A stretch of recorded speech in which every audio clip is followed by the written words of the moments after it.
Plutôt Freedom de Beyoncé ou God Bless the USA de Greenwood.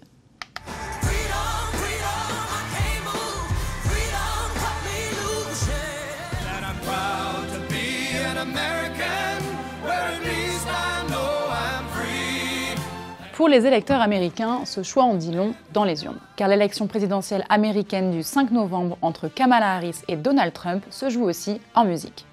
Les chansons choisies pour les rassemblements politiques et les clips de campagne participent à l'image que veulent donner les candidats.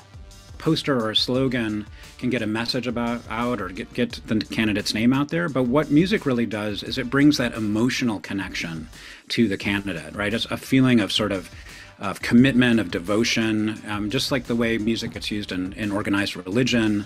You know, there's a way in which fandom brings passion into politics. Si Freedom de Beyoncé est par exemple devenu l'hymne officiel du camp Harris-Walz, ce n'est pas juste pour son rythme entraînant.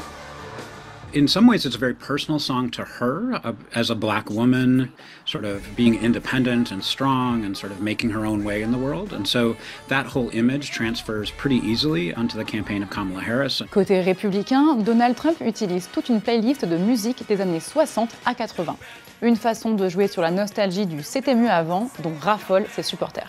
Very much part of his sort of attempt to go back to an earlier time in American history when things were simpler, supposedly, and where the country was stronger, the sort of Made America Great Again tagline that he uses. The music really reinforces that message. One of the real Republican anthems right now is Greenwood's God Bless the USA, or Proud to be an American. So there's a kind of appeal to patriotism that's very much front and center in the Republican campaign.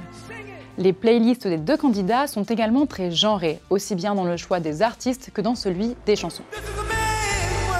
The Trump campaign definitely focuses on traditional masculinity, on sort of power and the willingness to fight. A song like Queen's We Are the Champions is one that they use a lot of times. So this sort of power rock anthem, which tends to talk about, you know, the sexy front man of the rock band, and in a way Trump is sort of casting himself into that role, whereas Harris tends to use a lot more music by women or artists of color to sort of emphasize a sort of multicultural coalition. L'utilisation de The Man de Taylor Swift par Kamala Harris n'avait donc rien d'anodin.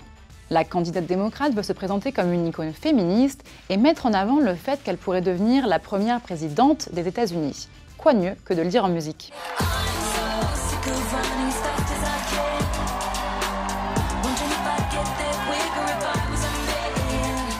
Mais les candidats peuvent-ils utiliser la musique comme bon leur semble? Pour un spot de campagne, ils doivent demander l'autorisation à l'artiste. Mais pour les rassemblements politiques, les organisateurs ont techniquement le droit de passer ce qu'ils veulent.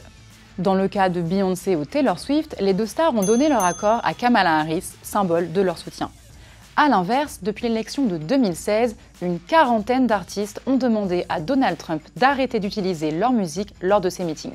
For the Trump campaign, they actually like the controversy. It's another opportunity for them to get in the news, to have an argument with their artists like Celine Dion famously in this campaign. And I think it's on brand for Trump because it's about him being the iconoclastic candidate who doesn't follow the rules, right?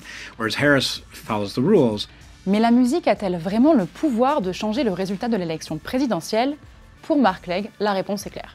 With such a closely divided electorate where just a few thousand votes can make a difference, an endorsement by, you know, someone like Taylor Swift, or by having music that motivates people to go to the polls, to take action, to feel a devotion to their candidate, I think it can make a difference. It's a remarkable time in which the news media in the United States has been impugned and discredited by all of this competing disinformation.